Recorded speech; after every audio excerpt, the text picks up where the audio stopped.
It is a great pleasure for Mrs. Kennedy and for me, for the Vice President and Mrs. Johnson, and for the members of Congress to welcome the ambassadorial corps of our hemisphere, our longtime friends, to the White House today.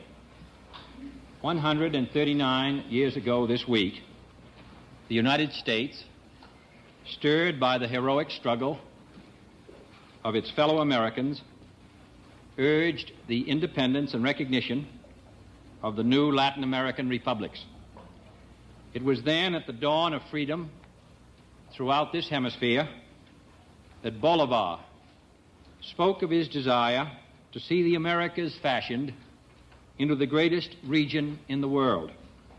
Greatest, he said, not so much by virtue of her area and her wealth, as by her freedom and her glory. Never in the long history of our hemisphere has this dream been nearer to fulfillment, and never has it been in greater danger. The genius of our scientists has given us the tools to bring abundance to our land, strength to our industry, and knowledge to our people. For the first time, we have the capacity to strike off the remaining bonds of poverty and ignorance, to free our people for the spiritual and intellectual fulfillment which has always been the goal of our civilization. Yet at this very moment of maximum opportunity, we confront the same forces which have imperiled America throughout its history. The alien forces which once again seek to impose the despotisms of the old world on the people of the new. I have asked you to come here today so that I might discuss these challenges and these dangers. We meet together as firm and ancient friends, united by history and experience, and by our determination to advance the values of American civilization. For this new world of ours is not a mere accident of geography. Our continents are bound together by a common history, the endless exploration of new frontiers. Our nations are the product of a common struggle, the revolt from colonial rule, and our people share a common heritage, the quest for the dignity and the freedom of man. The revolutions which gave us birth ignited, in the words of Thomas Paine, a spark never to be extinguished. And across vast, turbulent continents, these American ideals still stir man's struggle for national independence and individual freedom. But as we welcome the spread of the American Revolution to other lands, we must also remember that our own struggle, the revolution which began in Philadelphia in 1776 and in Caracas in 1811, is not yet finished. Our hemisphere mission is not yet completed. For our unfilled task is to demonstrate to the entire world that man's unsatisfied aspirations for economic progress and social justice can best be achieved by free men working within a framework of democratic institutions. If we can do this in our own hemisphere and for our own people, we may yet realize the prophecy of the great Mexican patriot Benito Juarez that democracy is the destiny of future humanity. As a citizen of the United States, let me be the first to admit that we North Americans have not always grasped the significance of this common mission, just as it is also true that many in your own countries have not fully understood the urgency of the need to lift people from poverty and ignorance and despair. But we must turn from these mistakes, from the failures and the misunderstandings of the past, to a future full of peril but bright with hope. Throughout Latin America, a continent rich in resources and in the spiritual and cultural achievement of its people, millions of men and women suffer the daily degradations of poverty and hunger. They lack decent shelter or protection from disease. Their children are deprived of the education or the jobs, which are the gateway to a better life. And each day the problems grow more urgent. Population growth is outpacing economic growth. Low living standards are further endangered. And discontent, the discontent of a people who know that abundance and the tools of progress are at last within their reach, the discontent is growing. In the words of Jose Figueres, once dormant peoples are struggling upward towards the sun, towards a better life. If we are to meet a problem so staggering in its dimension, our approach must itself be equally bold, an approach consistent with the majestic concept of Operation Pan America. Therefore, I have called on all people of the hemisphere to join in a new alliance for progress, Alianza para Progreso, a vast cooperative effort, unparalleled in magnitude and nobility of purpose, to satisfy the basic needs of the American people for homes, work, and land, health, and schools, techo, trabajo, y tierra, salud y escuela. First, I propose that the American republics begin on a vast new 10-year plan for the Americas, a plan to transform the 1960s into an historic decade of democratic progress. These 10 years will be the years of maximum progress, maximum effort, the years when the greatest obstacles must be overcome, the years when the need for assistance will be the greatest. And if we are successful, if our effort is bold enough and determined enough, then the close of this decade will mark the beginning of a new era in the American experience. The living standards of every American family will be on the rise. Basic education will be available to all. Hunger will be a forgotten experience. The need for massive outside help will have passed. Most nations will have entered a period of self-sustaining growth. And though there will be still much to do, every American republic will be the master of its own revolution and its own hope and progress. Let me stress that only the most determined efforts of the American nations themselves can bring success to this effort. They and they alone can mobilize their resources, enlist the energies of their people, and modify their social patterns so that all, and not just a privileged few, share in the fruits of growth. If this effort is made, then outside assistance will give vital impetus to progress. Without it, no amount of help will advance the welfare of the people. Thus, if the countries of Latin America are ready to do their part, and I am sure they are, then I believe the United States, for its part, should help provide resources of a scope and magnitude sufficient to make this bold development plan a success, just as we help to provide, against equal odds nearly, the resources adequate to help rebuild the economies of Western Europe. For only an effort of towering dimensions can ensure fulfillment of our plan for a decade of progress. Secondly, I will shortly request a ministerial meeting of the Inter-American Economic and Social Council, a meeting at which we can begin the massive planning effort which will be at the heart of the Alliance for Progress.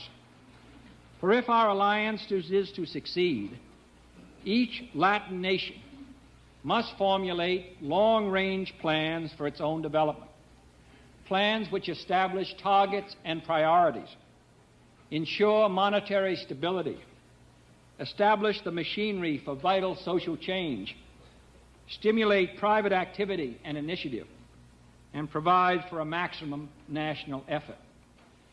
These plans will be the foundation of our development effort and the basis for the allocation of outside resources.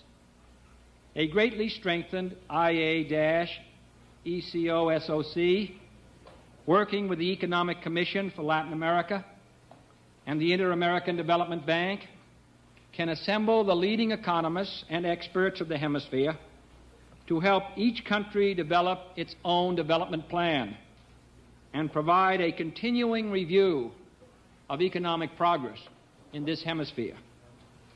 Third, I have this evening signed a request to the Congress for $500 million as a first step in fulfilling the Act of Bogota. This is the first large-scale inter-American effort instituted by my predecessor, President Eisenhower, to attack the social barriers which block economic progress. The money will be used to combat illiteracy, improve the productivity and use of our land, wipe out disease, attack archaic tax and land tenure strictures, provide educational opportunities, and offer a broad range of projects designed to make the benefits of increasing abundance available to all. We will begin to commit these funds as soon as they are appropriated. Fourth, we must support all economic integration, which is a genuine step towards larger markets and greater competitive opportunity. The fragmentation of Latin American economies is a serious barrier to industrial growth. Projects such as the Central American Common Market and free trade areas in South America can help to remove these obstacles. Fifth, the United States is ready to cooperate in serious case-by-case examinations of commodity market problems. Frequent violent change in commodity prices seriously injure the economies of many Latin American countries, draining their resources and stultifying their growth. Together we must find practical methods of bringing an end to this pattern. Sixth, we will immediately step up our Food for Peace emergency program, help establish food reserves in areas of recurrent drought, help provide school lunches for children, and offer feed grains for use in rural development. For hungry men and women cannot wait for economic discussions or diplomatic meetings. Their need is urgent, and their hunger rests heavily on the conscience of their fellow men. Seventh, all the people of the hemisphere must be allowed to share in the expanding wonders of science, wonders which have captured men's imagination, challenged the powers of his mind, and given him the tools for rapid progress. I invite Latin American scientists to work with us in new projects in fields such as medicine and agriculture, physics and astronomy, and desalinization, to help plan for regional research laboratories in these and other fields, and to strengthen cooperation between American universities and laboratories. We also intend to expand our science teacher training programs to include Latin American instructors, to insist in establishing such programs in other American countries, and translate and make available revolutionary new teaching materials in physics, chemistry, biology, and mathematics, so that the young of all of our nations may contribute their skills to the advance of science. Eighth, we must rapidly expand the training of those needed to man the economies of rapidly developing countries. This means expanded technical training programs, for which the Peace Corps, for example, will be available when needed. It also means assistance to Latin American universities, graduate schools, and research institutes.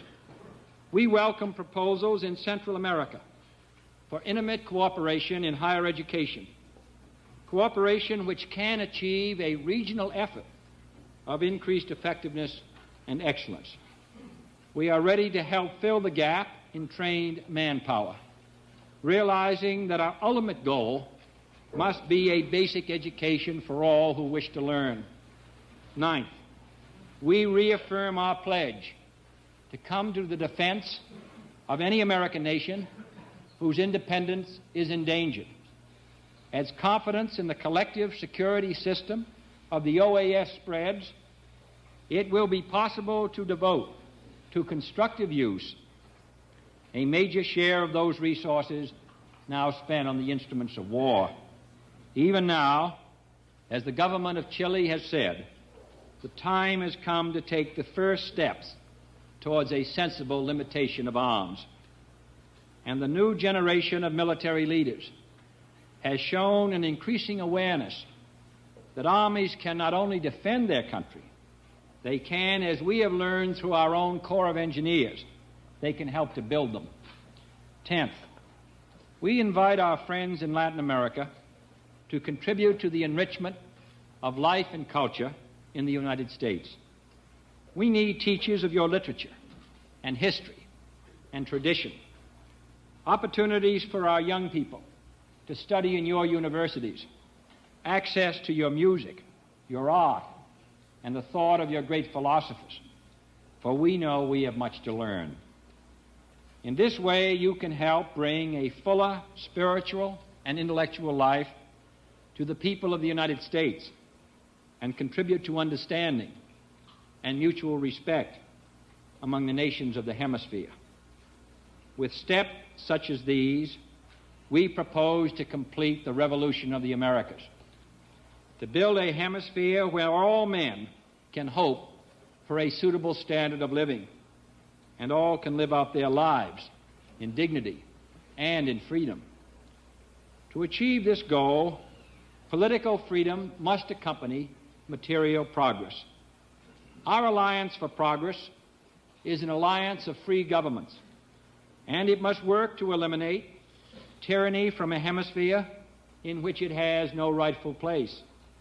Therefore, let us express our special friendship to the people of Cuba and the Dominican Republic, and the hope they will soon rejoin the society of free men, uniting with us in common effort. This political freedom must be accompanied by social change.